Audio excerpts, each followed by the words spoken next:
these information operations, the manipulation on Facebook, on social media, because when you say a lie a million times, it becomes the fact. And then if you don't have facts, you then can create whatever narrative you I want. I want to address this vlog to international community who still believe in the credibility of RAPPLER and its CEO, Maria Ressa. You know, Maria Ressa, listen, I know that you know exactly that President Bongbong Marcos had nothing to do with your conviction, and there's no evidence that his government is harassing journalists. And you did not even learn anything from being convicted of false reporting. You should be held accountable from against spreading false accusations to our new president. Looking back, guys, I want to remind this Maria Ressa that the Court of Appeals affirmed the ruling of Manila Court to convict Maria Ressa, CEO of RAPPLER, and Ronaldo Santos Jr. for cyber libel case.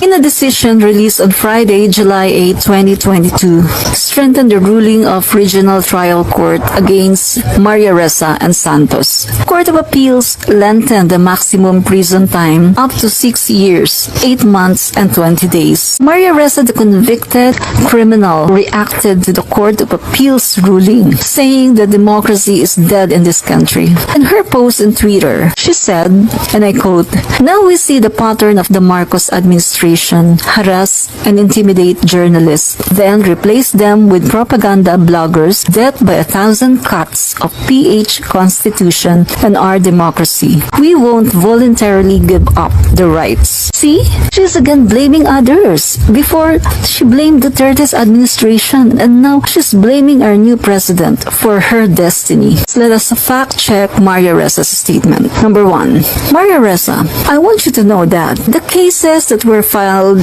against you and RAPPLER were filed many years ago before Marcos became president, contradicting to your statements that Marcos administrations harass and intimidates journalists. And what else? Number 2, you made your claim that Marcos administration harassed journalists in only 9 days of BBM's administration. Wow, it's so premature. Well, in fact, we know, or we all know, that you were convicted in a cyber libel case filed by businessman Wilfredo Keng over a 2012 article that linked the businessman to illegal activities like human trafficking and illegal drugs. So it's not the Marcos administration who harass and trying to oppress your freedom as a journalist. It's not true. That is a big lie. Number 3, Maria Ressa and Santos were both found guilty many years ago before Marcos became president.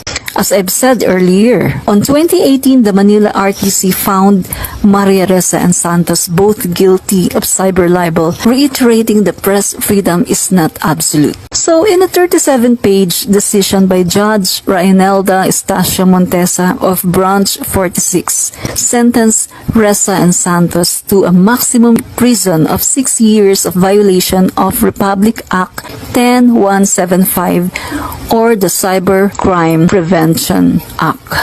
See? What else? Number 4. Also, the person who sued Maria Ressa, as I've said earlier, the person who sued you, Maria Ressa and Santos, has nothing to do with Marcos administration.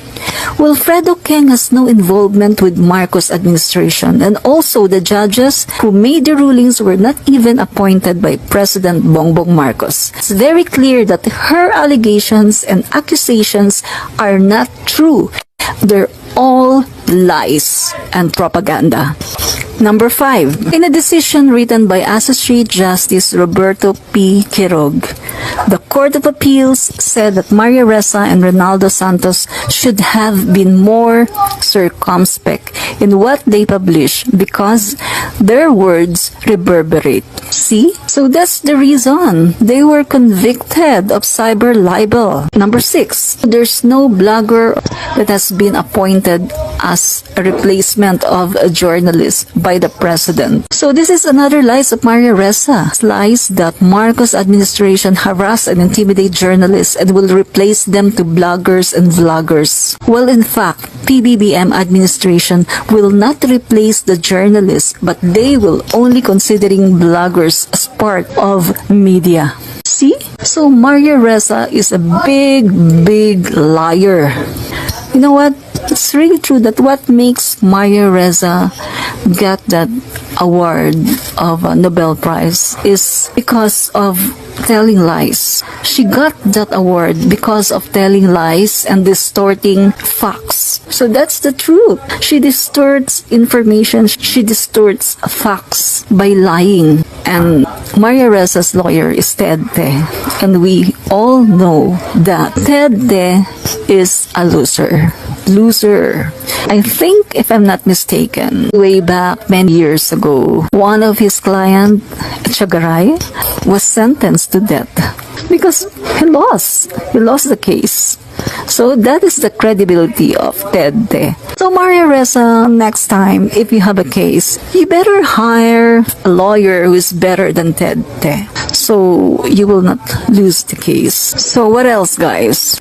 Upon analyzing the statement of this convicted criminal Maria Ressa, we have proven that Maria Ressa's tweet is completely false accusations. She really deserves the title as the convicted fake news queen in the Philippines. So let me reiterate that cyber libel case filed by Wilfredo Keng, of which Maria Ressa and Santos are criminally convicted, is not in any way the death of democracy in the Philippines, or not an infringement of the country's constitution. Rather, we can say that it's exactly the opposite, and it's all about the rule of law in this country. It means that our judiciary is really working. As we all know that our judicial system is an independent body. Clearly, Maria Ressa is mocking, playing, and undermining our judicial system. So, to the global community and all her allies in other countries who did not know that Maria Ressa and RAPPLER were the most hated, and Maria Ressa is the most hated journalist. Why?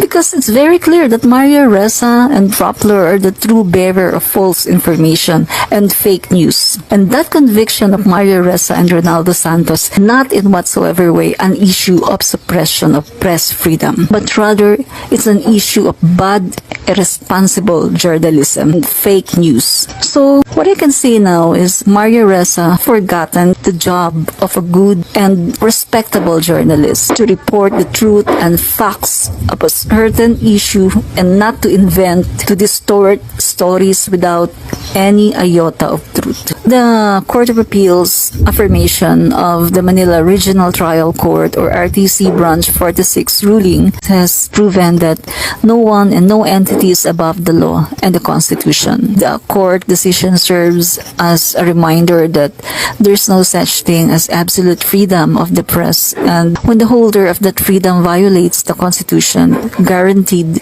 rights and freedom of others. So it's clear that you, Maria Ressa and RAPPLER, have maligned, insulted, belittled, disrespected, and humiliated our nation with your fake news and lies.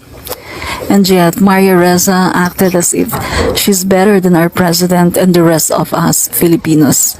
Maybe because she feels dominant because she's also an American citizen and Nobel Prize awardee journalist. But honestly, for us Filipinos, you're just an arrogant journalist whom lying and distorting facts made you a Nobel Prize awardee. Wow, bravo. And as I've said earlier, 97% of Filipinos are tired of reading your endless fake news and distorting facts.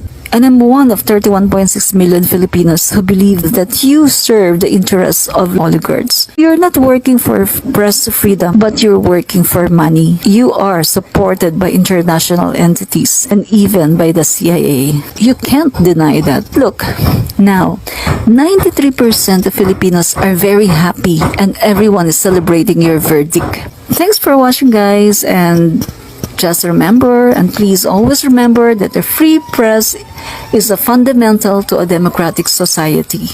But it carries special responsibilities because distorting the truth and spreading false information is not an absolute freedom of journalists and bloggers. So again, this is Rich, the admin of this page, Marcos and Duterte, the greatest president of the Philippines.